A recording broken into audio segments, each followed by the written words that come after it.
ಪರಿಚಾರಂಗಳು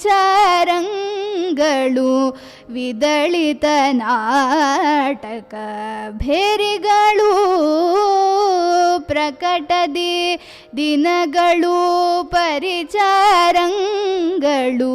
ವಿದಳಿತ ನಾಟಕ ಭೇರಿಗಳು ತೋಂ ಕಿಣಿ ತೋಂ ತರಿ ತರಿ ಕಿಟ್ಟ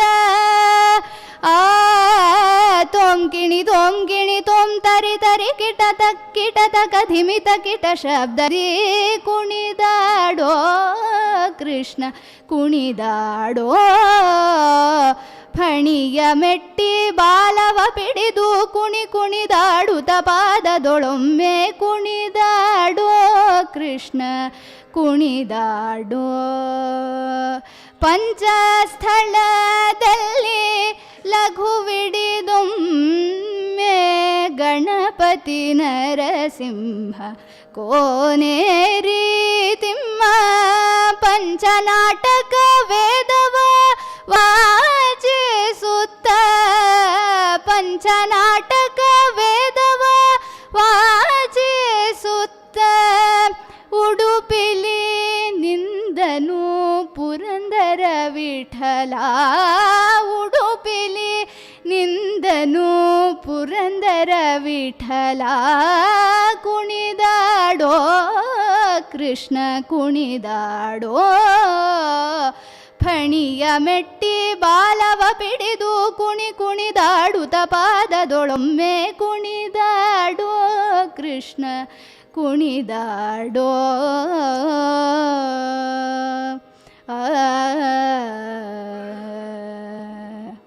ಸಕ್ಕರೆ ತುಪ್ಪವ ಕಾಲುವೆ ಹರಿಸಿ ಶುಕ್ರವಾರದ ಪೂಜೆಯ ವೇಳೆಗೆ ಅಕರೆಯುಳ್ಳಾಳಗಿರಿದಂಗನ ಚೊಕ್ಕ ಪುರಂದರ ವಿಠಲನ ರಾಣಿ ಭಾಗ್ಯದ ಲಕ್ಷ್ಮೀ ಬಾರಮ್ಮ ನಮ್ಮಮ್ಮನೇ ಸೌಭಾಗ್ಯದ ಲಕ್ಷ್ಮೀ ಬಾರಮ್ಮ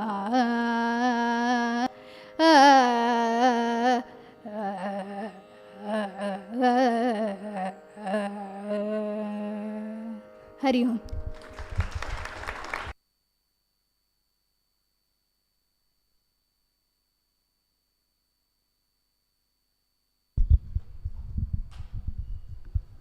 Hari Om. Today, I am sure all of you know, is a very special day. Today is Ramana Jayanti, 148th Ramana Jayanti today. And in fact, all study group members know that this year, Pujya Brahmaji has given Upadesh Sara as the sadhana text. Today's Aarti Seva will be by Srimati and Sri Chandrasekhar, HVK Gupta family, and Dr. Suchita Nadigar. We request them to kindly come forward and perform the Aarti.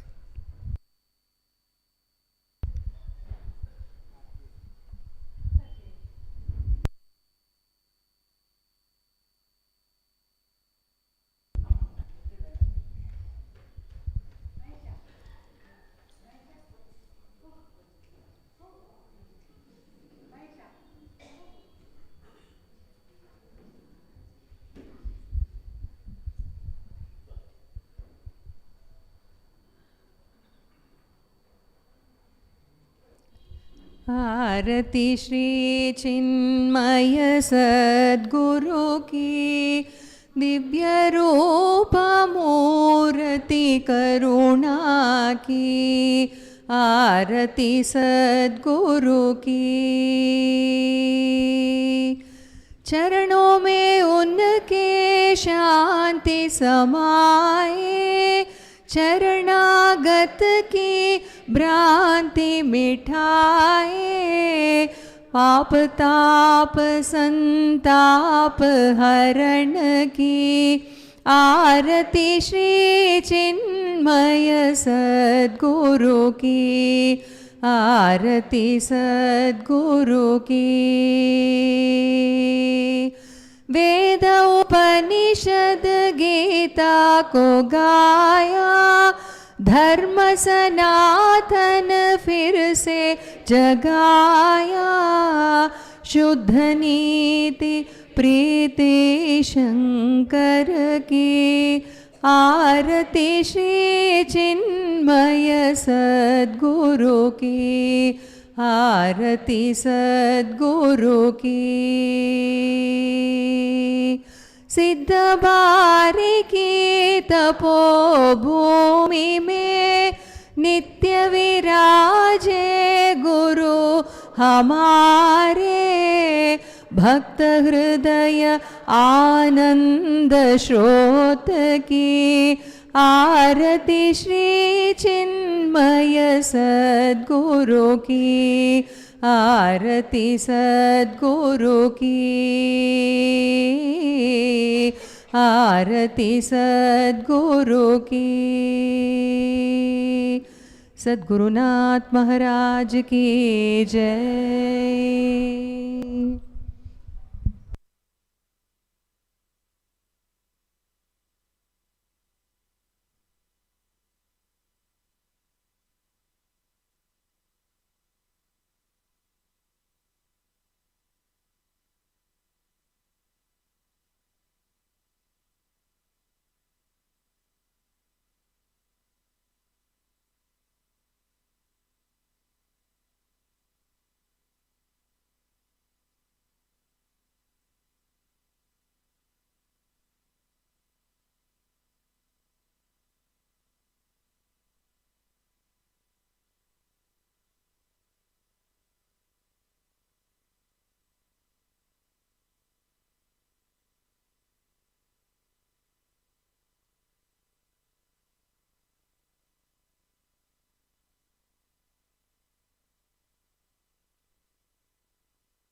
Hari Om. Hari Om. Audible? Little sound. Hari Om. Better? Clear now? Alright, we'll start.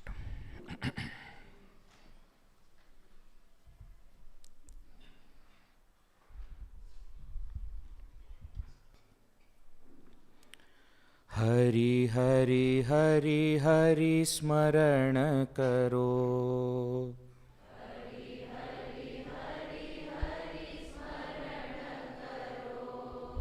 Hari Hari Hari Hari स्मरण करो,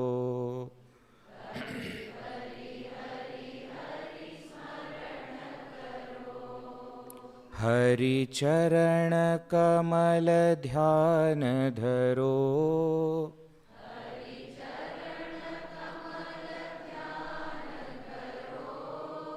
हरि चरण कमल ध्यान धरो,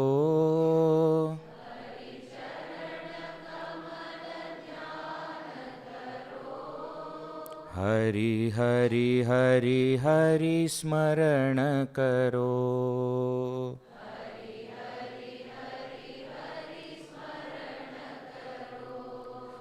मुरली माधव सेवा करो,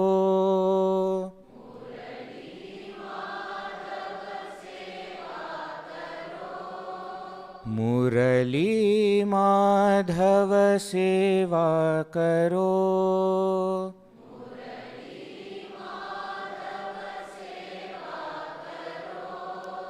मुरहर गिरिधारी भजन करो,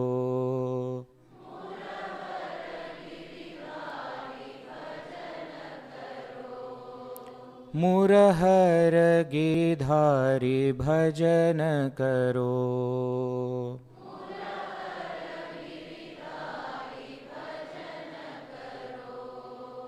हरि हरि हरि हरि स्मरण करो,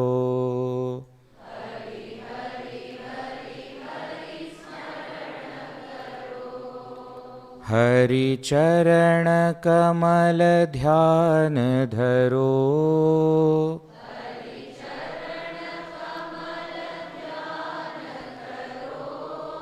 मुरली माधव सेवा करो,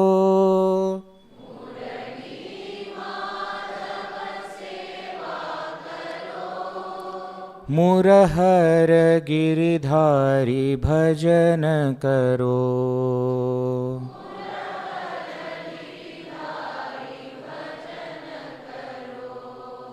हरि हरि हरि हरि स्मरण करो,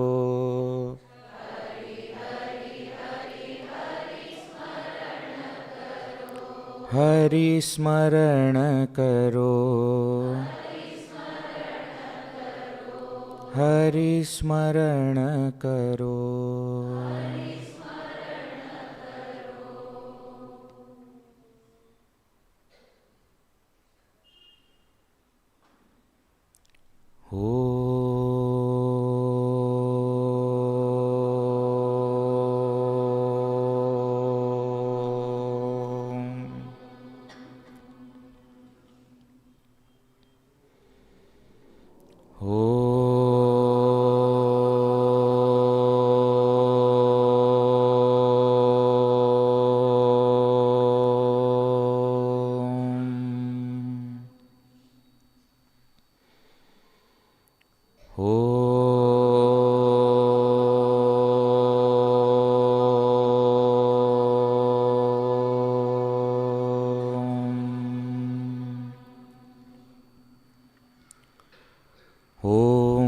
सहना भवतु, सहनौ भुनक्तु, सह वीर्यं करवावहै, तेजस्विना तमस्तु मा विद्विषावहै। ॐ शान्ति शान्ति शान्तिः। ॐ श्री गणेशाय नमः। ॐ श्री सरस्वत्यै नमः। ॐ श्री गुरुभ्यो नमः। समस्तजनकल्याणे निरतं करुणामयं नमामि चिन्मयं देवं सद्गुरुं ब्रह्मविद्वरं। मूकं करोति वाचालं पङ्गुं लङ्घयते गिरिं, यत्कृपातमहं वन्दे परमानन्दमाधवं परमानन्दमाधवम्। ॐ पार्थाय प्रतिबोधितां भगवता नारायणेन स्वयं, व्यासेन ग्रथितां पुराणमुनिना मध्ये महाभारतम्। अद्वैतामृतवर्षिणीं भगवतीम् अष्टादशाध्यायिनीम् अम्ब त्वामनुसन्दधामि भगवद्गीते भवद्वेषिणी।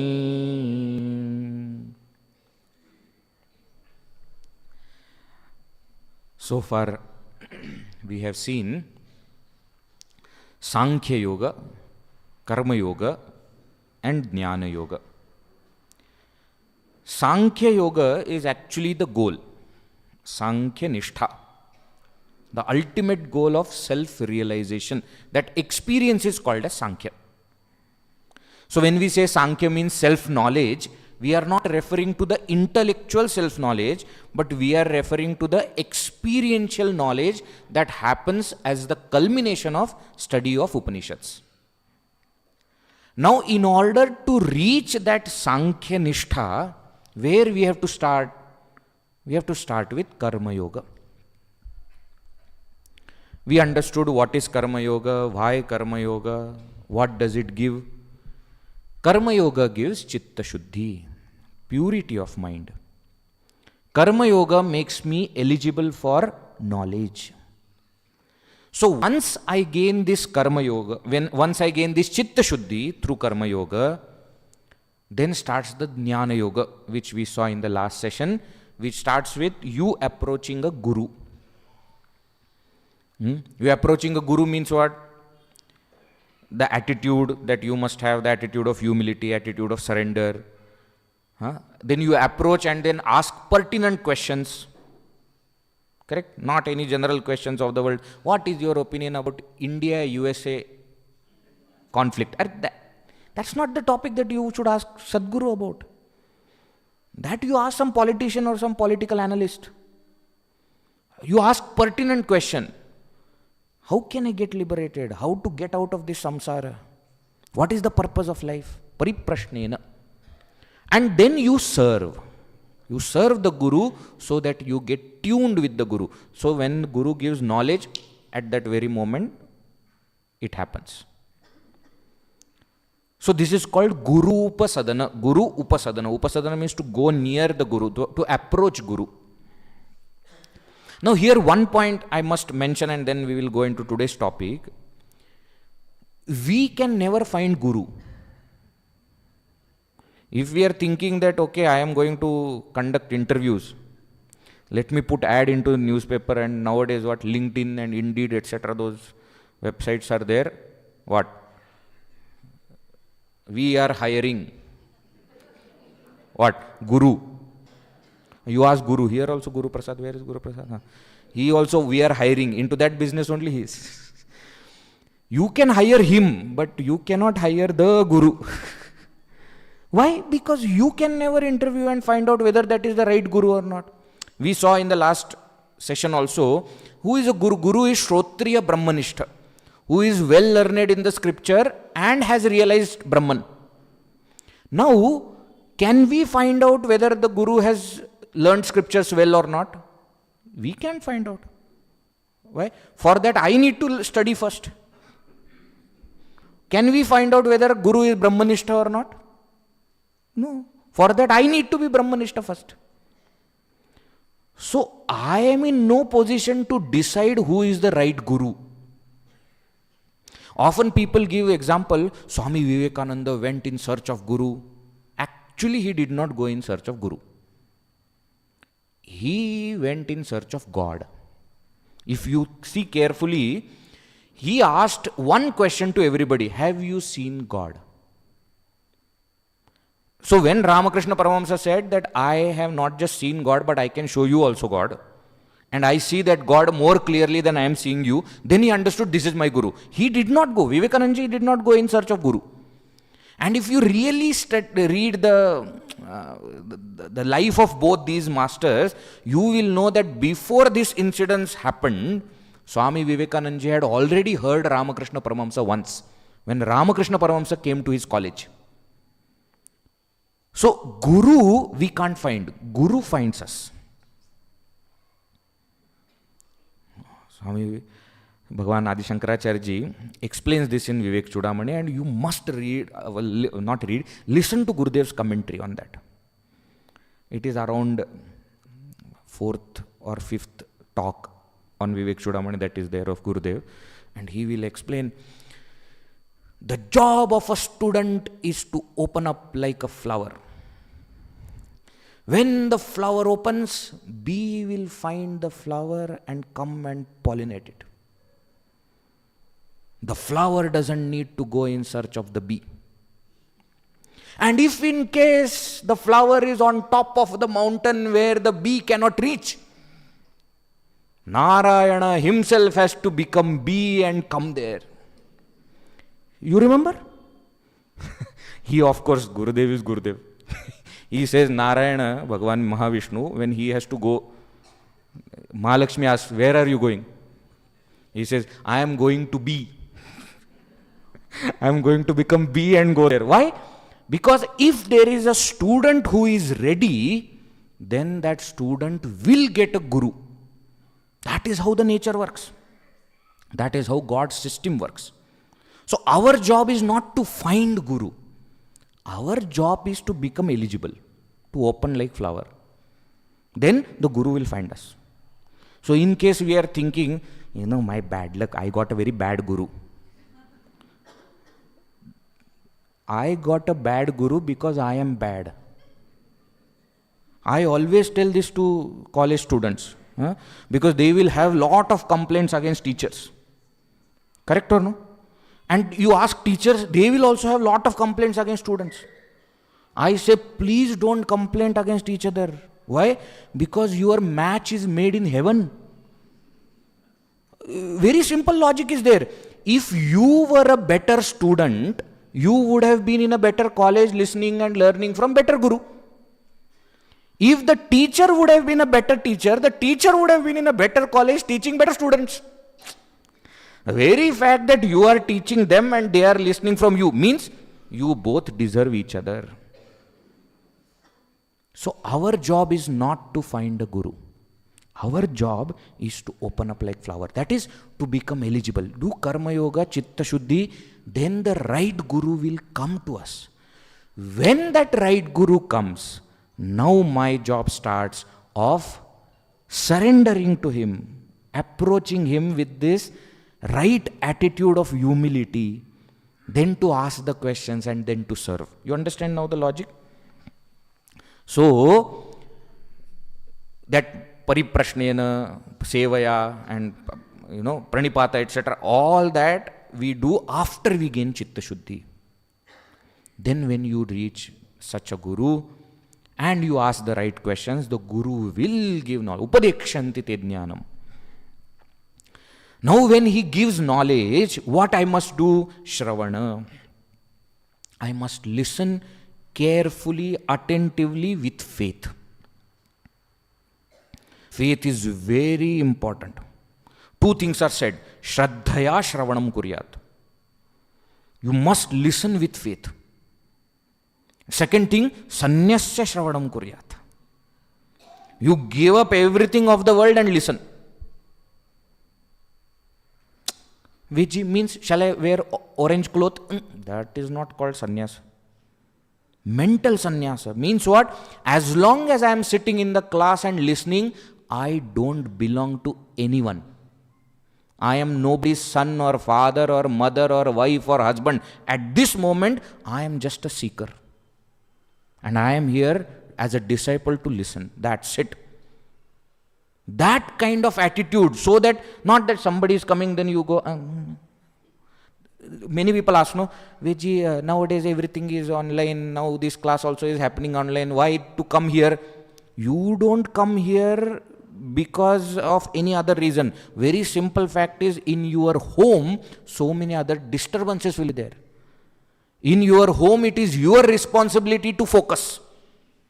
Here what happens? The collective energy works. Sannyasya shravanam kuryat. Give up all these attachments and then you listen. Listen with faith. Come to the right central theme or message of the teaching. Then shravana is complete. After shravana comes the step of manana.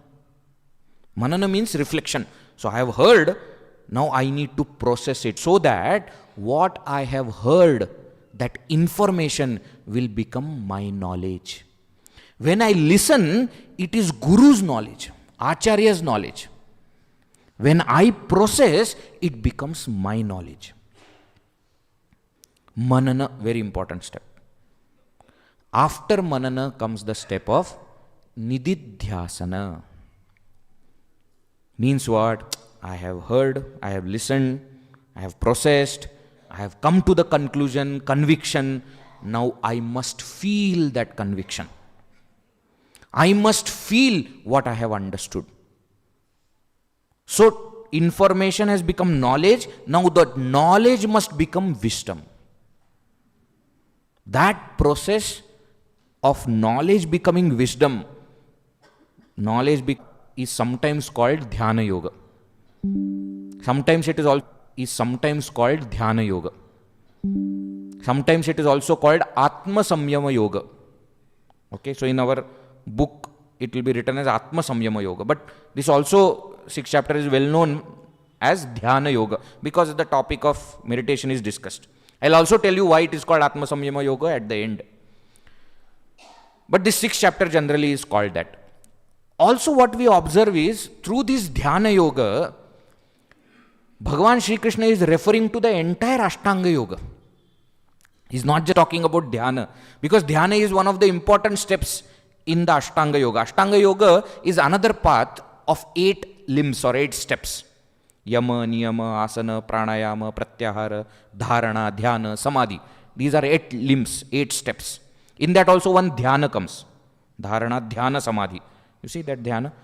So this dhyana yoga also refers to that entire path of Ashtanga yoga. That is what we discuss. So after Karma yoga, after Jnana yoga we have seen 2 chapters. Jnana Karma Sannyasa and Karma Sannyasa. Remember? 4th and 5th chapter. After that, what one needs to do? One needs to meditate. Karma sannyasa means what? Giving up everything with total dedication on spiritual path. Now you meditate. That is what is called as dhyana. Now, meditation is very happening thing today. Everybody wants to meditate. Isn't it? Now, I don't have problem with those people who want to meditate. But my question is, you will meditate on what? Have you listened to the Upanishads or Geeta or Vedanta? Because Nididhyasana or meditation step comes after Shravana and Manana, isn't it? You have done Shravana, you have listened to scriptures from the Guru, you have done Manana, so you have had study groups and reflection and all this process has happened, and then you can meditate, because then you know what to meditate upon. Before all that, if we start to meditate, we will meditate on what? And nowadays, music meditation, light meditation, and I don't know what all things are there. Meditation is an industry now. You know that, right? In USA, etc., you go. There is a meditation kit. Meditation wear. The dress that you should wear during the meditation. All that is, you don't know? Arey, what is this? Then the seat with that backrest. And I don't know what all things they do. I am sure asana, etc. must be very popular, and then they must be putting something, and then maybe putting some light behind also to get that feeling that I am meditating. You see, dhyana or meditation, what it means? Actually, we have seen so far that in Shravana I have got information. In Manana I have converted that information into knowledge. Now that convinced knowledge I need to feel. For that I sit with that knowledge. That is what I call as meditation. So generally the practice of meditation is what is called as nididhyasana. Careful. Practice of meditation means what? I have not reached the state of meditation yet, but I am practicing so that I will reach that state. Why I am saying like this? Because meditation is not an action. In English I may say I am meditating. To meditate, verb. I may say that in English. But meditation per se is not an action. It is a state. It's a noun. To reach that state of meditation, I must practice the process of meditation. That process of meditation is called as nididhyasana, or another name for it is savikalpa samadhi, or another name for it is dhyana. When I practice that process of meditation, then the state that I reach is called nirvikalpa samadhi, or just simply called samadhi. So please understand, there is a process, practice of meditation, and then there is state meditation, which is the true state. The practice is only to reach. Now, Bhagavan Shri Krishna starts this practice of meditation, the concept of it, in the 5th chapter only, at the end of it. There are 3 verses in the 5th chapter which give the method of meditation. He says, Sparshan kritva bahir bahyan chakshushchaivantare bhruvoho pranapano samo kritva nasabhyantar charino yatindriya mano buddhihi munihi mokshaparayanaha विगत इच्छा भय क्रोध यह सदा मुक्तः एव सः भोक्तारं यज्ञ तपसां सर्वलोकमहेश्वरं श्रुतं सर्वभूतानां ज्ञात्वा मां शान्तिमृच्छति. 3 verses at the end of fifth chapter. Actually, this becomes the seed, bija, for the 6th chapter. What is he saying here? He gives a very simple process of meditation. He is explaining the karma sannyasa steps, and he says after giving up all the actions and after approaching the Guru, after doing Shravana Manana, Arjuna, you should do this. What? Keep the objects out. Sparshan kritva bahi bhaya. Focus your eyes on the tip of the nose. Means have ardha nimilana mudra. Don't keep your eyes open, don't keep it completely shut, just little bit open so that you can see the tip of the nose. Then what you should do? Moderate your breathing. Prana apano samau kritva. Moderate your breathing. Means look at it. Today Ramana Jayanti, I knew that topic will come sometime. Raman Maharshi explains very beautifully that prana vikshana is the best technique of pranayama. Why? Because once you control the pranas, mind automatically comes under control. Upadeshsara, correct or no? That prana and mind are like the 2 branches of the same tree. Prana is the lower branch, mind is the higher branch. You hold on to prana and put it under control, mind will automatically become calm. So you regulate your breathing so that mind will automatically become calm. Then control that mind. Don't allow the senses to go out. That's what he says. Yata indriya mano buddhi. Your senses, mind and intellect should be under control. And that's called pratyahara, dharana, etc. in Ashtanga Yoga. And then meditate. Now you see, in the method or process of meditation also, there are 2 steps. One is to control the mind, and another to put that controlled mind in the object of meditation, in the pursuit of meditation. Today what is taught in the name of meditation is only the first step. And that's why at the end of it they will say, I felt very good, very calm.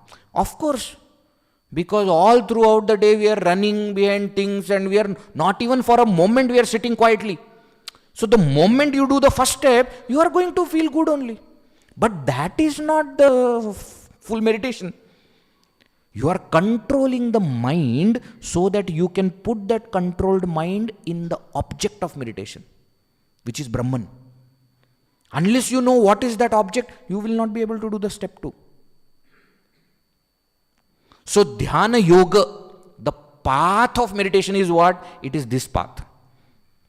First is the process, Nididhyasana, where you control the mind. And then Dhyana, you put that controlled mind into the object of meditation, into the pursuit of meditation. Is it clear? That is what is mentioned here. And as I said, that end portion of 5th chapter which mentions this becomes the seed for the 6th chapter. In Sridhar Vyakhya, Sridhar Swami, who is one commentator of Bhagavad Gita, he says, Chitte shuddhe api na dhyanam vina sannyasa matratah mukti syat iti shasthesmin dhyana yoga vyatiyate. He says, though the mind is pure, and you have done sarvakarma sannyasa, shravana manana, etc., even then probably liberation is not attained because you have not meditated. Therefore, the 6th chapter begins. So, understand how the first 6 chapters of Bhagavad Gita are spanned. First chapter, Arjuna Vishada Yoga, is Arjuna's problem. From 2nd chapter only, Bhagavan starts giving Upadesha.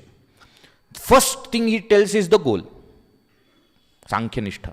Then he says where you have to start, Karma Yoga. Then Jnana Karma Sannyasa. Means gain the knowledge of Akartru Atma and act.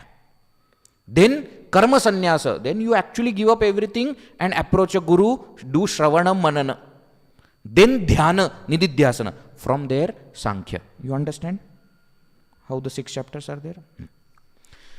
Now, one more clarification I must give, and then we will go forward. In Advaita Vedanta philosophy, one of the principles of Advaita Vedanta is that knowledge takes place during Shravana and not during Nididhyasana. Careful. Knowledge takes place during Shravana itself.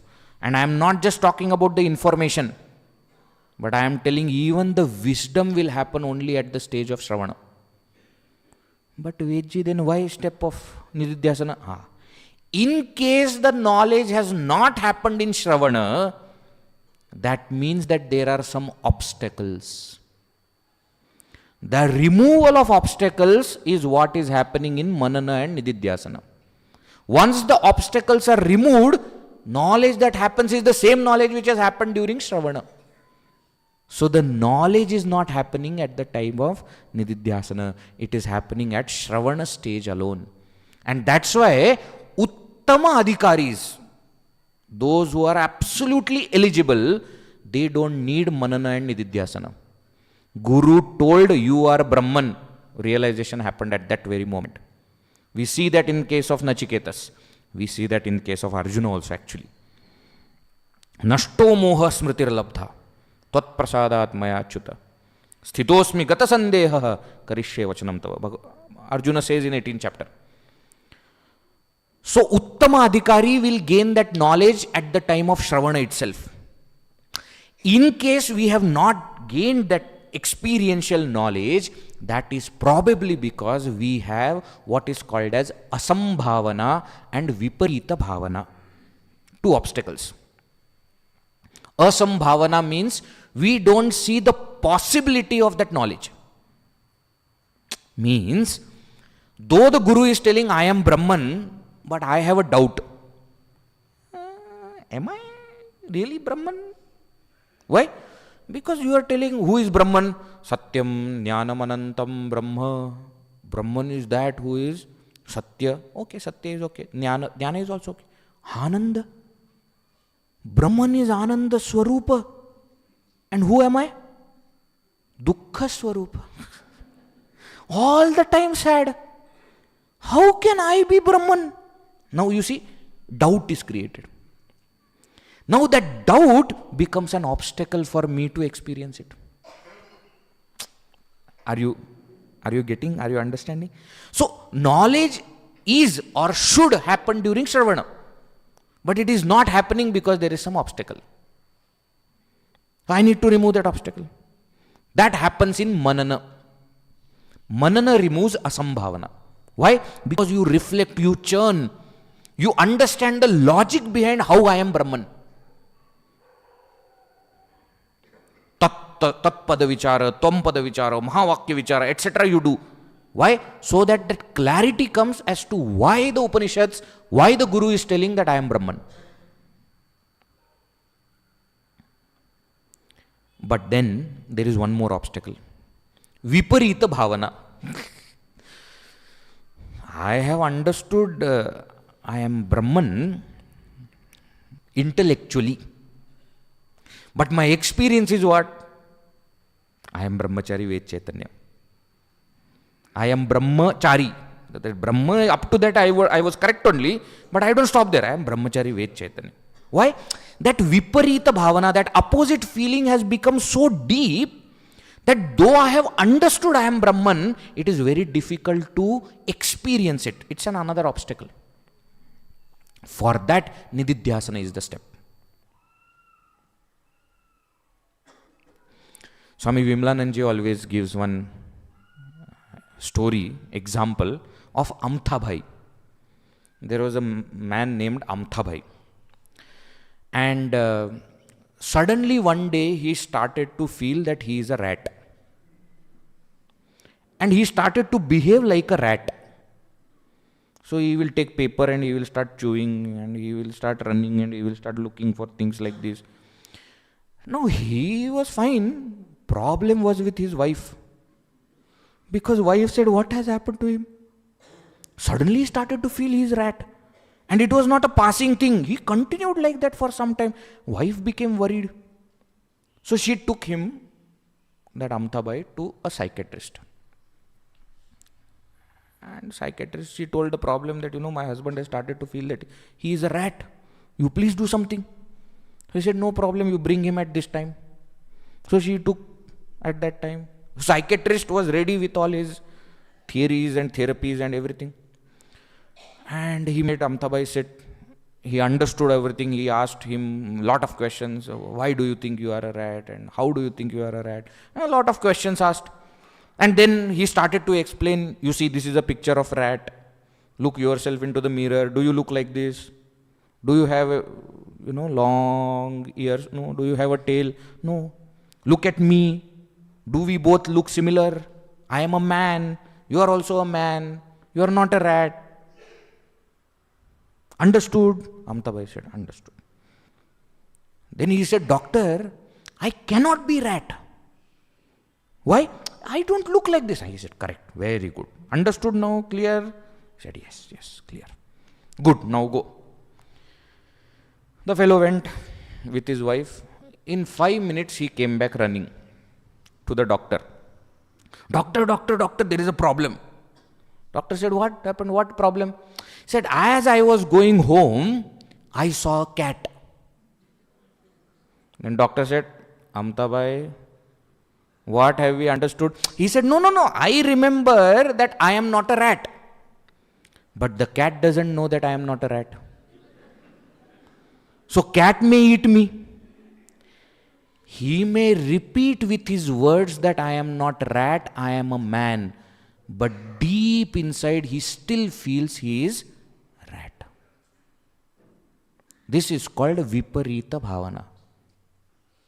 My experience of being Jiva, being a man or a woman or of this age, is so deep that even after gaining knowledge and even after getting clarity on that knowledge, I don't experience it. That also becomes an obstacle. That is removed in Nididhyasana. Again I am telling, Shravana matrena jnanam bhavati. Knowledge happens by Shravana alone, because Shravana removes abhavana. Abhavana means ignorance. But in case after Shravana that knowledge is not happening, that is probably because there are obstacles, asambhavana and viparita bhavana, which have to be removed through manana and nididhyasana respectively. So Shravana removes abhavana, manana removes asambhavana, nididhyasana removes viparita bhavana. How will it remove viparita bhavana? The feeling that I am Jiva or I am man or I am Hindu, I am a Brahmana, I am Indian, these kind of feelings have gone very deep in our heart.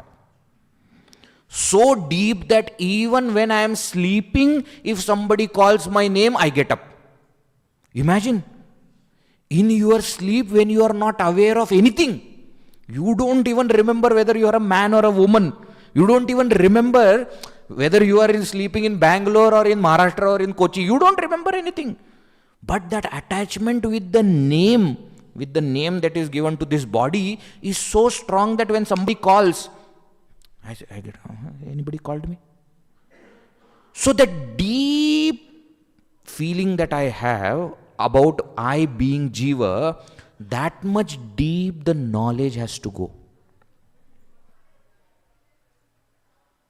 Imagine a glass of water, and at the bottom of that glass, some dirt has fallen. Okay, some dirt is there at the bottom. Because of the glass, you can see that it is at the bottom. Now imagine if you take your finger and move it on top. Will you remove that dirt? No. You have to take a spoon which will go up to the depth of water where there is dirt and then remove it. Ajnana and adhyasa, ignorance and the superimposition that I am this Jiva, has gone so deep that knowledge at the surface level will not remove it. Now this process of making this surface level knowledge deep so that it can remove the wrong notion, this process is called as nididhyasana. This is what Shankaracharya in Atmabodha says, Harati avidya vikshepan rogani varasayanam. He says that Brahmasmiti vasana, that aham Brahma asmi, it is a thought now. That thought has to go so deep that it becomes your vasana. Then it will remove the vasana that I am jiva. This is what Gurudev will say, thinning of vasana. That thought becomes very thin, means very subtle. It goes so deep that no other thought is now coming. Now that opposite thought, viparita bhavana, that wrong notion which is there, which will be removed.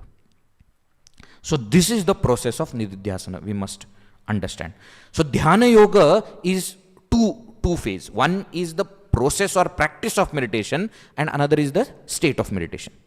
In the practice of meditation also we saw that there are two stages. One is controlling the mind and another is employing that controlled mind towards the object or pursuit of meditation. Clear? This is dhyana yoga. With this understanding, if you study 6th chapter, everything will become clear, everything will fall in its correct place. Right. Chalo, now we will start. Very interestingly, now the step that is going on is after karma sannyasa, after shravana and manana, Arjuna is supposed to meditate. Nididhyasana is the step. But Bhagavan Shri Krishna starts 6th chapter by glorifying karma yoga. This is Bhagavan Shri Krishna. Why? You see, anashritah karma phalam karyam karma karotiyah sa sannyasi cha yogi cha na niragnir na chakriyah. He says, karma yogi is true sannyasi and karma yogi is true dhyana yogi. So far what we thought, that I have to do karma yoga, then chitta shuddhi, then approach a guru, then shravana manana. I have left karma yoga long back. He says no. Karma yoga you have to continue, because that karma sannyasa can only be achieved by karma yogi. Dhyana yoga, practice of meditation and attaining the state of meditation, can only be achieved by karma yogi. Now, when we study Bhagavad Gita, sometimes we feel that Bhagavan Shri Krishna is obsessed with karma yoga. Because anything happens, he will come back to karma yoga. And not just now.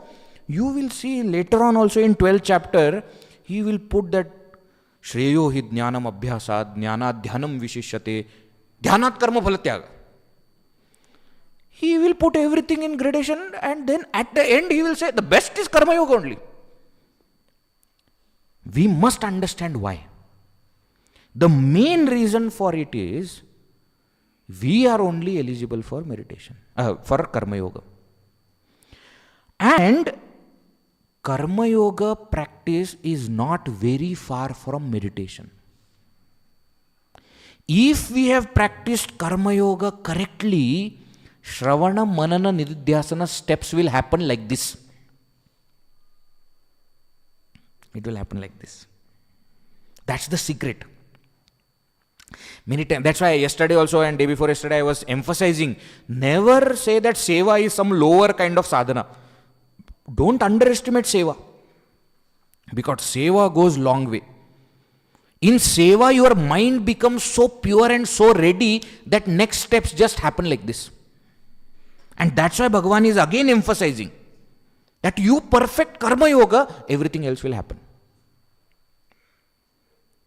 Also, he is mother. Shri Krishna is God, is our mother, no? He is worried that if I tell about this jnana and dhyana, etc., in haste, Arjuna may give up action. He should not give up action. Arjuna means all of us. So out of compassion, he is reminding, I am going to explain meditation, but remember what you have to do. You have to practice dhyana, karma yoga only. Don't forget that. You will come to dhyana, okay, yes. You practice that also. I am giving you steps, but you have to do karma yoga. That is how he starts. Then he says, when that shift can happen from karma yoga to karma sannyasa, and then when can you go from karma sannyasa to dhyana? He is explaining all these steps. That's why I say that in Bhagavad Gita, no, many people study for many times, but they don't get the essence. Because this logical flow of Shri Krishna is not understood. Generally what we do is, we study Bhagavad Gita from some other person's perspective. We study some commentary, no, somebody's interpretation of Bhagavad Gita. That's why I remember once somebody had asked Guruji, Swami Tejomananji, they asked, Guruji, according to you, which is the best commentary on Bhagavad Gita? And he said, the best commentary on Bhagavad Gita is Bhagavad Gita itself. Why, what can be better than that? If you understand the logic of Shri Krishna, no, then everything fits. When we listen to Bhagavad Gita as Arjuna, it gives solutions. When we try to understand Bhagavad Gita from the perspective of Shri Krishna, it gives joy. Because then you understand, that is why he is telling this. He says, Aru rukshor muner yogam karma karana uchyate. Yoga rudasya tasyeva shamah karana uchyate. He says, as long as you have not gained chitta shuddhi, karma, that is karma yoga, is the path for you. Once you have gained chitta shuddhi, then karma sannyasa, or giving up, shravana manana, and then nididhyasana, that is the path for you. So till the time you don't become eligible for knowledge, don't give up karma yoga. And as we have seen earlier, we don't have to give up karma at all. When we are eligible for the next step, karma will give us up. So don't think about when can I give up, when can I... Just keep walking. That is the point that he says. Taking this as thread, he explains the concept of yoga rudha. Okay? I don't have enough time to explain everything, but I'll just give you hint for many people who have studied. Yoga rudha basically means yoga arudha, one who has climbed upon yoga, one who is established in yoga. But we have seen two meanings of the word yoga, isn't it? Yoga as the path and yoga as the goal. So yoga rudha also are of two types. One is the sadhaka yoga rudha, who is ready for dhyana yoga. So uchcha sadhaka is one type of yoga rudha, who is established on spiritual path. He is established on the path yoga. And second yoga rudha is siddha. Siddha means one who is established in that goal, yoga. Both types are given here. In 4th verse of 6th chapter, he gives yoga rudha from sadhaka's perspective. That is sadhaka yoga rudha. And then 8th and 9th verse, they both are giving the siddha yoga rudha. So 4th verse and 8th and 9th. What about the 5th, 6th, 7th? They explain how to become sadhaka yoga rudha. Very famous verses. Uddhared atmanatmanam. Natmanam avasadhayet. Atmaivahi atmano bandhuhu. Atmaiva ripuratmanaha. Bandhuratma atmanastasya. Yena atma eva atmana jitaha. Anatmanastu shatrutve vartet atmaiva shatruvat. All these famous verses where he is explaining how you should become that sadhaka yoga rudha. Means how should you become established on the path of spirituality. How you should do that? Uddhared atmanatmanam. Lift yourself by yourself. And then what? Control your mind. That is chitta shuddhi. So practice karma yoga. That's what he is telling.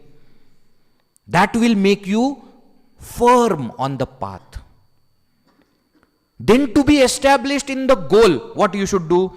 That is the main topic of nididhyasana, which starts from 10th verse and goes up to 28th verse. So you are now established on the path. Means you are very clear that you want to get liberated.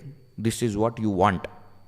So you have done karma yoga. Now you are clear. Chitta shuddhi is there. Focus is there. And you are going to the guru doing shravana manana. Now how to be established in that goal, how to reach that state of meditation. That is the process that he gives now. And very systematically, first he explains Nididhyasana or Savikalpa Samadhi, and then he comes to Nirvikalpa Samadhi.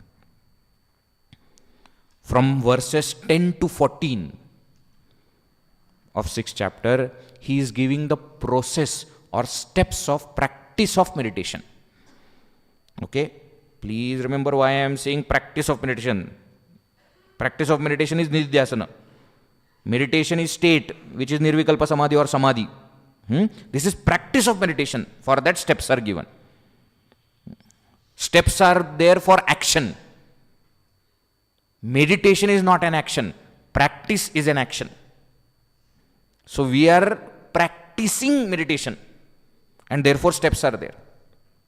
He gives yogi yunjita satatam atmanam rahasistita, etc., etc. What is he telling? He starts from very basic. This is this 6th chapter. No, this particular this section is like that cooking recipe book. Cooking recipe books, no? Veji, what books nowadays we watch only YouTube? Okay. But there also they step 1, step 2, they will be giving, no? Exactly like that Bhagavan Shri Krishna is giving. Step number 1, do this. Step number 2, do this. Step number 3, like that. What is the first thing? He says, Shuchau deshe pratisthapya. First, find a place which is clean. Atmanam rahasistita, secret place. Rahasi. He uses the word secret. Ekaki. You should be in solitude, alone. So sorry to all those people who do group meditation. Sorry. My apologies. Why? Shri Krishna is telling, find a place which is clean, secret.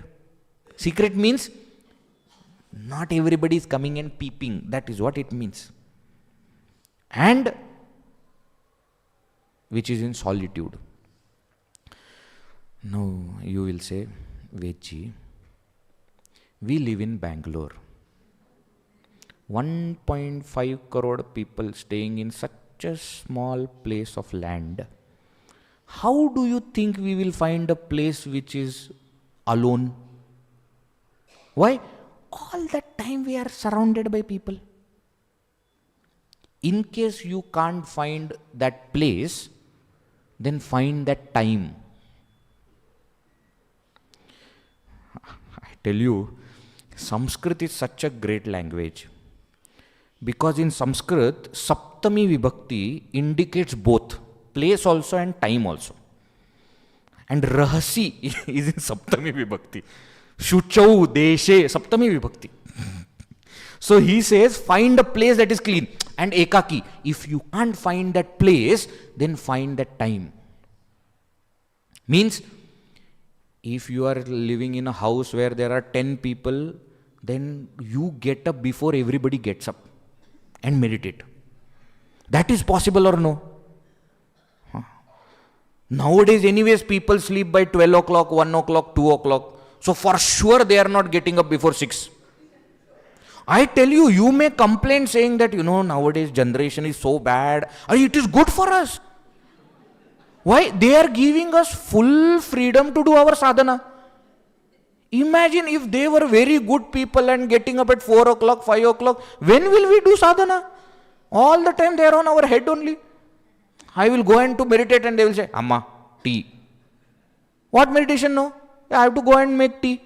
So they are very considerate youngsters who care about your sadhana so much that they don't get up early to disturb you.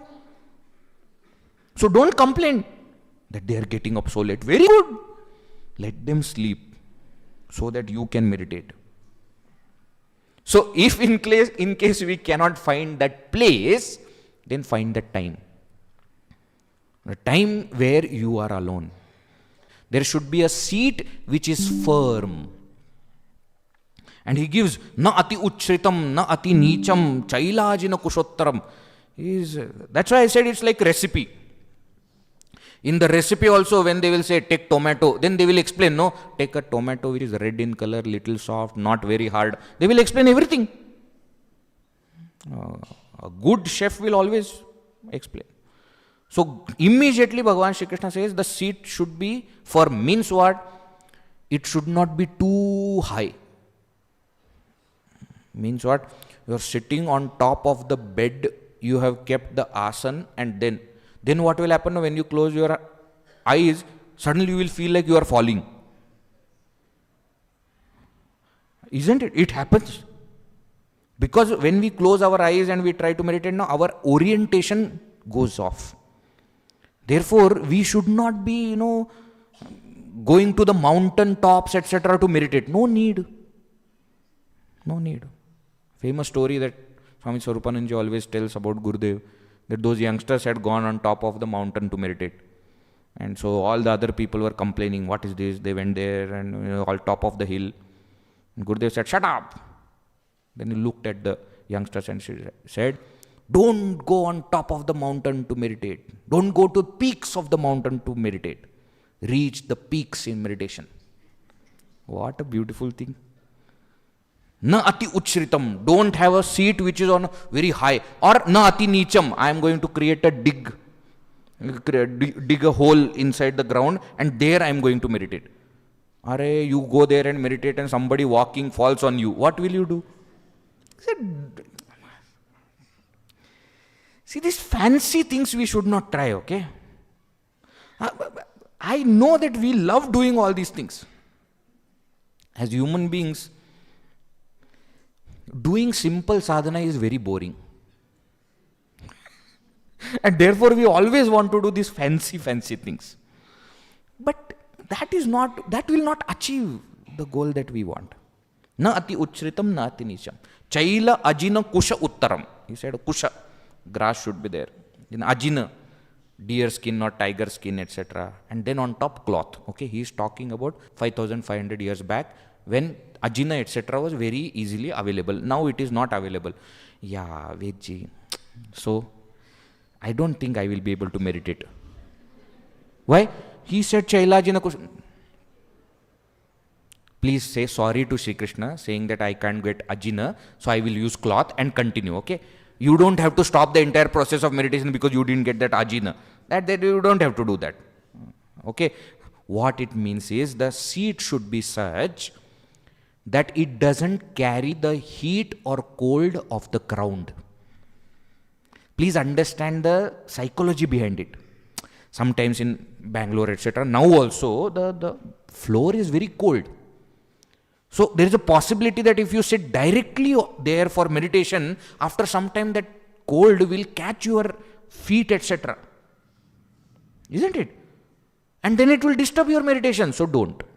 Have an asana in between which doesn't carry the heat, cold of the ground. Also, that kind of chaila, ajina and kusha, grass, etc., what it also does is ants and all these insects which are roaming, they will also not come and disturb you. And that grass is put, or what we call chatai, we put that. When that is there, then you must have seen the ant will come and will change the direction and will go somewhere else. So basically that we remain safe from the heat and cold of the ground and from other insects. That's it. So have that kind of asana. Then what? Then upavishya asani. Then you should have a good posture also. On that asana, you are sitting. That sitting posture also should be right. So the word asana is used in two ways. Asana also means the seat that I take, and asana also means seating posture. Both mean asana. In Ashtanga Yoga, asana refers to the posture. Asana is one of the steps, isn't it? Yama, niyama, asana. Different asanas are there. Tadasana, vrikshasana, remember? All those postures, yoga postures, we practice so that I can sit for meditation comfortably without my body complaining. Please note, postures of yogasanas are not to show my flexibility. Postures I practice so that I can sit comfortably, either in Sukhasana, folded legs that you sit, or Ardha Padmasana, one leg up, or complete Padmasana, or in today's case, if you can't, then chair. But that asana practice is for posture. That once I sit in this posture, I don't have to keep shifting. That's the purpose. So what kind of posture should I have? Samam kaya shirogrivam dharayanna chalam sthiraha. That I should have my backbone straight, not bent. Backbone should be straight. And then hand should be comfortably put. Okay? Not like this. You can't meditate like this. Okay? It is very good to see somebody doing like this in TV. That is how we have grown up. Everybody used to, oh man, I don't know why they used to do so much in Kharja, etc. That's not my topic. Point is, hand should not be too much of, why? Because after some time, you will have strain. So comfortably you keep hand either on your knees or interlock it and place it. Understand the philosophy. Philosophy is what? That the body should be kept in such a way that it should neither go to sleep nor should it create any strain or disturbance for me. Because if body creates that disturbance, that mind which is trying to meditate will have to come to the level of body. That should not happen. And then eyes, we said also, sampreksha nasikagram swam. I tell you, Sri Krishna is the best. Why? He says sampreksha, having seen carefully what? Nasikagram. Nasika means nose. Agram means tip. But then he says nasikagram swam. Your own nasikagra you have to see. See how careful he is. Otherwise you will keep some other person and will start looking at his nasikagra. No, Sri Krishna, Sri Krishna. He says nasikagram swam. That is only one meaning of nasikagram swam, okay? Swam nasikagram. You look at the tip of your own nose. Again, what do you mean by you look at the tip of your own nose? As I said, you don't keep your eyes open because that will add on distractions. You don't keep eyes completely closed because then you may fall into sleep. So, Ardha Nimilana Mudra it is called. The eyes are half open, half closed. Ardha means half. Ardha Nimilana. So, just not completely tightly, not completely open, but just so that you can look at the tip of the tongue, tip of the nose. Okay? Don't say that to look at the tip of the nose, no, I have to. That is not what Sri Krishna is telling.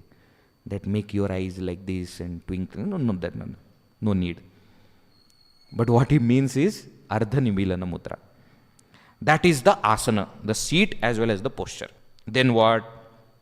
Then Yata Chitta Indriya Kriyaha. Kriya means pranas. Indriya means senses. And Chitta means mind. So control your pranas through what is called as prana vikshana, observing the breathing. So you observe. Don't change it. Don't take deep breaths, etc. Not required. Just look at the breathing. Just observe. How am I breathing? Inhale, exhalation. How it is happening. Why? Because that itself will quieten the mind. Control the senses means don't allow the mind to go out through senses. And then control the mind. Control the mind means don't allow mind to break into any thoughts. These 3 steps are the next 3 steps of Ashtanga Yoga. After asana comes pranayama, pratyahara and dharana. Pranayama means controlling pranas. Pratyahara means controlling senses. Dharana means holding the mind, not allowing it to break into thoughts. And then after you have done this, then you meditate. What do you mean by meditate? The knowledge that you have gained through Shravana Manana, what is the main knowledge? The main knowledge is I am Brahman. Aham Brahmasmi. Now that one thought you repeat in your mind, not repeat, you keep in your mind. Nididhyasana is defined in Advaita Vedanta philosophy as sajatiya vritti pravaha. Flow of thoughts of same nature. Sajatiya. And what is that thought? Brahmakara vritti. A thought of I am Brahman. But why are you saying flow of thoughts? Because there can be different thoughts. I am Sat. I am Chit. I am Ananda. I am Avyaya. I am Avinashi. I am Akhanda. I am Nitya. It may look like these are different thoughts, but actually all of them are saying I am Brahman. So you allow flow of these same kind of thoughts, or the thoughts of same I am Brahman nature. That flow is called as Nididhyasana. Dhyana, Savikalpa Samadhi. Okay? Now you do this. When you keep doing this, slowly you will start to go towards that state of meditation. Remember, this is practice of meditation. Now from this practice of meditation, we are reaching the state of meditation. So how is that state achieved? State is an effortless state, isn't it? It is not what I do in that state. In the process, in the practice, I am doing, but then in the state, I am just being. How do I convert myself from doing to being? By doing. Effortlessness is achieved through lot of efforts.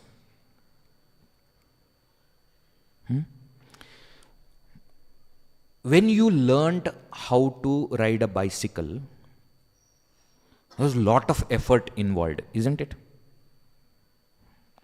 Because you have to paddle also, you have to control the direction also, handle also. And sometimes what used to happen, you try to control the handle, but then you stop paddling in the process because there are too many things. Initially it was lot of efforts. But when you put lot of efforts, then what happened? Then it became effortless. It became effortless, isn't it? Then you used to go. Then you don't need one hand. Then after some time you don't need other hand also. Because you are controlling only through your seat. Then after that you can stand on top of the thing. Why? It has become effortless now. How did I achieve that effortlessness? Through lot of efforts. Same thing with everything. Learning to ride bicycle, learning to ride a bike, driving, too many things. A, B, C, accelerator, brake, clutch, and gear is there, and then you have to press the, and release that, and in the process you should make sure that you are not going somewhere else. And through the two, mirrors, you have to look behind also. And then when you have to turn, show the indicator, the correct indicator. I showed indicator, but you showed left indicator and you turned right. There are too many things. But once you practice, once you put lot of efforts, then it becomes effortless. How you drive now? Then while doing that, you can talk on phone also and listen to music also and talk to other people, fight with other people. You can do all that. Why? Driving has become effortless. So my effort can be put in some other thing. That is how we do. So that state of samadhi, nirvikalpa samadhi, that effortless state is achieved through effort. So nididhyasana is that practice which I have to keep doing. Now before we reach from this practice to that effortless state, again compassionate Bhagavan says there are some minute adjustments that you need to make in your lifestyle, he says. Means, I may be practicing meditation for half an hour, but how my practice of half an hour goes depends on what I did in remaining 23.5 hours. True or no? So now Bhagavan comes and says, when you are practicing, please be careful that your life as such is balanced. Na atyashnatastu yogosti, na cha ekantam anashnatah, na chati swapnashilasya, na jagratah naiva charjuna. Yuktahara viharasya, yukta cheshtasya karmasu, yukta swapna avabodhasya, yogo bhavati dukkha. Very clearly Bhagavan says, yoga is not possible for a person who eats too much, nor for a person who doesn't eat at all. Gautam Buddha, he learnt this in a very difficult way. In his practice, he writes the middle path. He came to that middle path. How? Because he starved himself, thinking that why should I eat? I want to liberate. Why should I eat? I want to liberate. But then he understood that empty stomach, I can't meditate.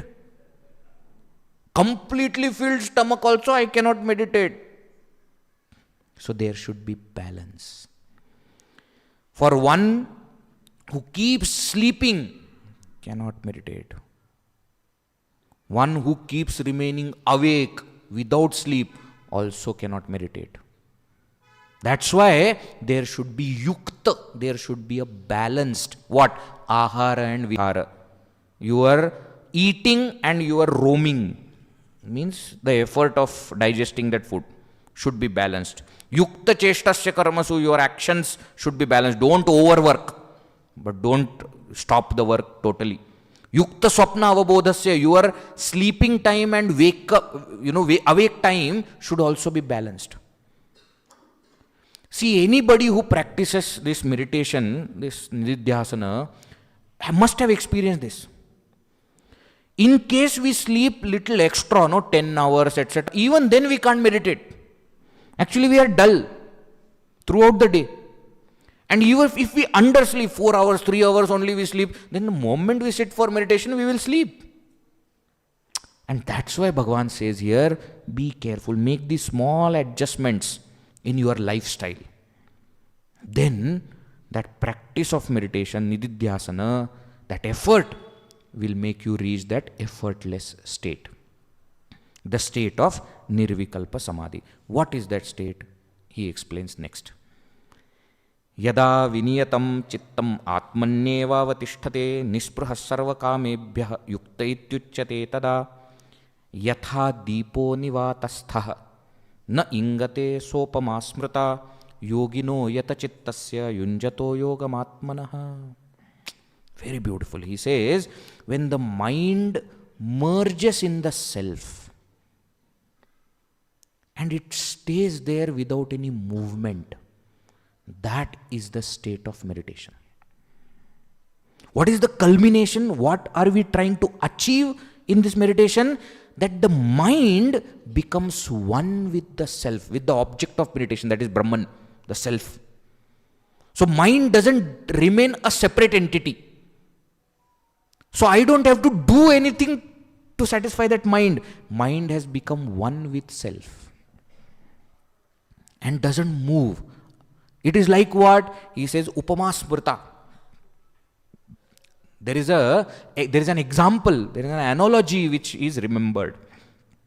And what is that? Yatha deepaha nivatasthaha.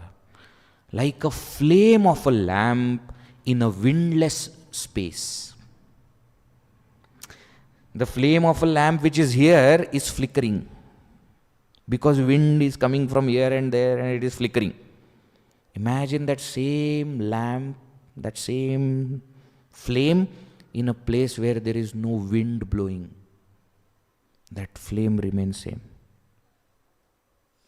Isn't it? Doesn't flicker. He says the mind has merged with the self and it no more flickers. It no more wavers. That is the state of nirvikalpa samadhi. What a brilliant explanation. If you go deeper into it, actually the flame, you know how it is? It is continuous flame that is rising from the wick. The wick and the oil and everything is there, and it is rising, but it appears as though it is steady. So there may be many thoughts, but all those thoughts are in the same Brahman. So the mind which naturally has thoughts is merged in Brahman. And therefore it looks like a flame of a lamp in a windless place. Gurudev used to explain it as, when the last thought is thoughted and no more thought is thoughting, that is the state of meditation. Means what? When the mind's thoughts have stopped. But Vijay, how can mind stop the thoughts? Because mind is no mind now. Why? Because mind has become Brahman. Manasaha amani bhave. That's the explanation which is given. It is the no mind state of the mind. This is what Raman Maharshi explains in Upadesara also. Ajyadharaya srotasa samam sarala chintanam viralataf param bheda bhavanat sohamityasau bhavanabhida pavani mata bhava shunya sadbhava susthitihi bhavana balat bhaktiruttama ritsthale mana swasthata kriya. You understand? That is what he is explaining. The process of nididhyasana is what? Ajyadharaya srotasa samam. Chintana, dhyana should be how? Like a flow of ajya, ghee. So the thoughts of I am Brahman should flow how? Like ghee. How does ghee flow? Not in bits and pieces. There is a continuity in the flow. Yes or no? Or another example he gives is Srotasa Samam, like a flow of river. So that continuous, sustained flow of thoughts of same type, Sajati Vritti Prava. That is Nididhyasana. And through that, what are you achieving? Bhava Shunya Sadbhava Sustiti. Where now Bhava Shunyata is there is no more thoughts, but Sadbhava Sustiti. But that Sadbhava, that experience of I am Brahman, that Sat Swarupa is there. This Ritsthale Manaswastata, mind has become merged in that Ritshthala. Ritshthala is the place of self. Hridaya is the place of self. That is where the mind has merged. That is called as Nirvikalpa Samadhi. What a brilliant thing. Now Bhagavan says, be careful. What? No. When that mind is going in Brahman and merging, there is a chance that mind may come back or may flicker again. How?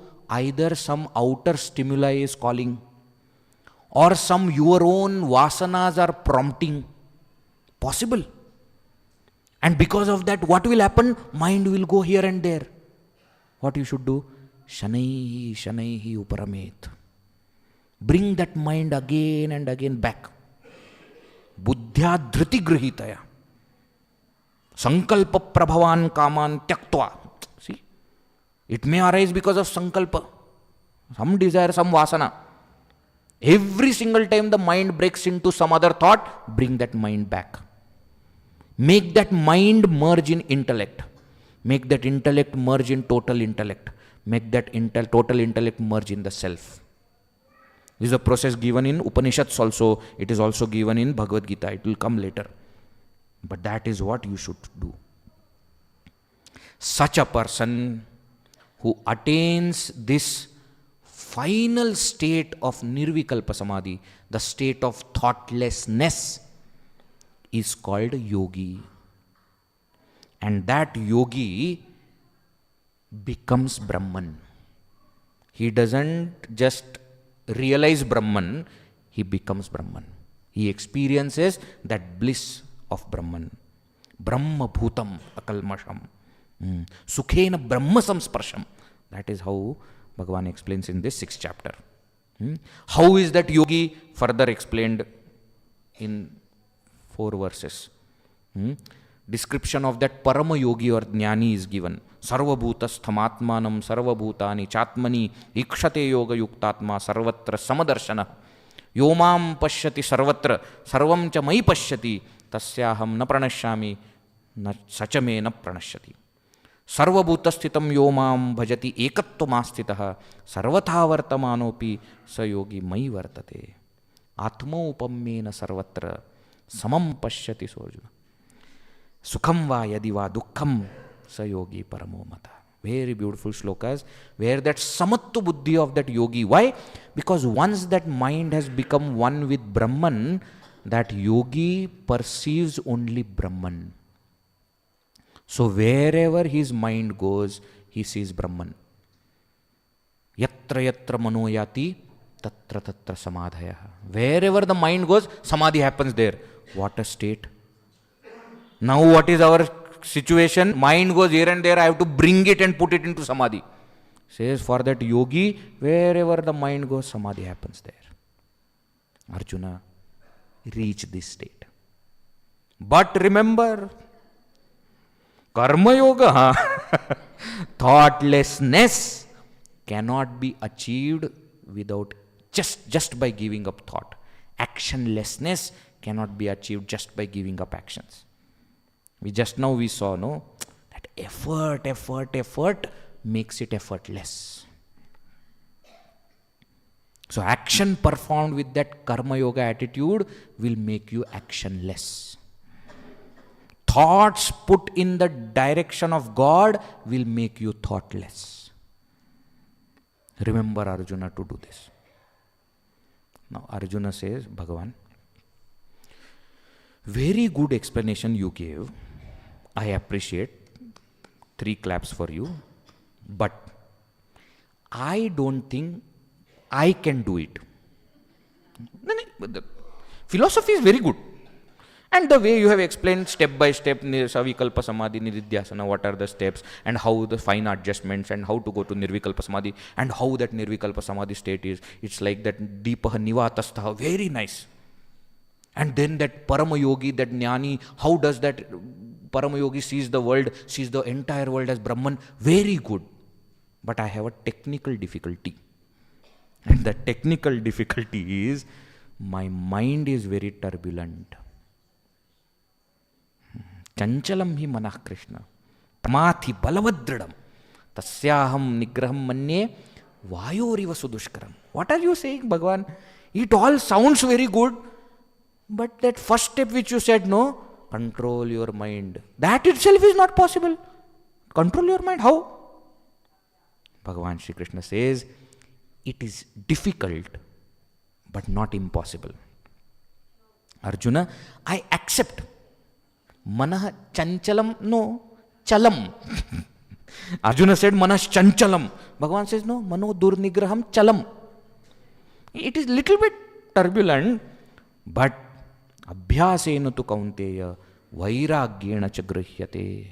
You can control that mind through abhyasa, repeated practice, and vairagya, detachment. Because of these words or verses, this chapter is called Atma Samyama Yoga. You understand now? Why Dhyana Yoga name is given? Why Atma Samyama Yoga also? Both are correct only. Dhyana because the practice is explained of Dhyana. Atma Samyama because he is explaining how to control the mind. Actually what is Dhyana? That only, controlling the mind. First step is that only.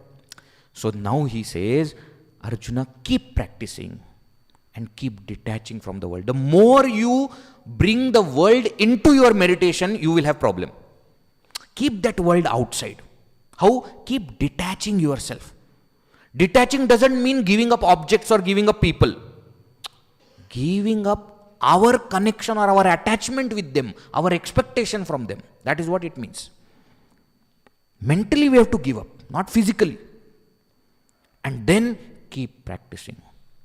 Today it will not come under your control. Tomorrow it will not come. This entire year it may not come. But you keep practicing, one day it will come under your control. We often ask this question, no? Veji, when we sit for japa, when we sit for meditation, my mind doesn't remain there. It goes here and there. So I have given up meditation.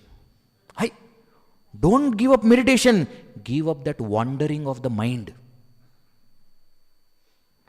Because my mind is not staying in one place, don't stop the practice. Keep practicing. Today, maybe if I do it for 20 minutes, for 1 second, it may come under control out of those 20 minutes. Okay, let me break that bubble also for you. If you think that you are comfortably meditating for hours together, either you are sleeping or you have no idea what is happening in your meditation. Why? Because if you have reached that stage, you surely would not have come to listen to Brahmachari Ved Chaitanya talking on Dhyana Yoga. If you are here, please don't fool yourself and say that I am meditating for hours together. It is not possible. If for a moment or two our mind becomes quiet, that itself is a great thing. So let us not be under some kind of delusion that I am going to practice 2 hours. What 2 hours? 2 minutes also, if nicely it happens. So we practice generally for 20 minutes so that in that 20 minutes, that 2 seconds, 5 seconds, 10 seconds, mind will become calm. That is how you have to start. So all those people who are getting the 2 seconds, no, don't feel bad. It is good. 2 seconds is long time. Why? It's better than 1 second. And surely better than 0 seconds. So please don't feel disheartened or anything. Keep practicing. I'll tell you one secret and then I will stop. If you think your meditation is not happening correctly, do seva properly. Vedji, why do you come again and again to that simple? Because Sri Krishna is coming again and again to Karma Yoga. There is one very simple mechanism. If any step is not happening correctly, you should come one step back and perfect that. Then the next step will automatically happen fine. That's the secret. In any field, music, sports, in any field. If something is not happening correctly, don't keep trying that. No, come one step back and try and perfect that. Then the next step will happen correct.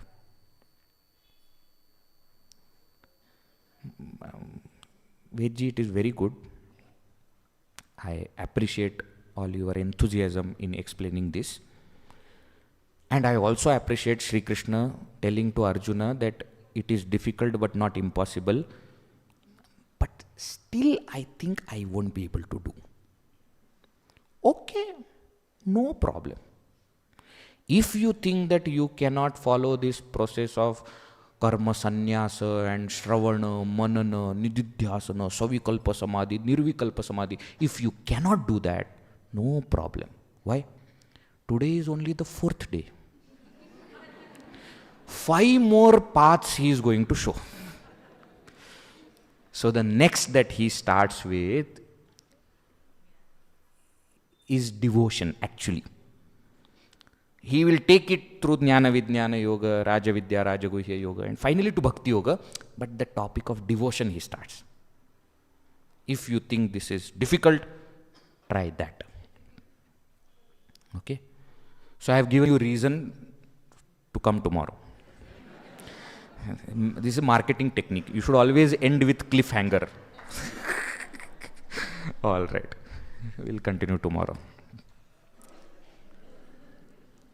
Om Purnamada Purnamidam Purnat Purnamudachyate Purnasya Purnamadaya Purnameva Vashishyate Om Shanti Shanti Shanti Harihi Om Shri Gurubhyo Namaha Harihi Om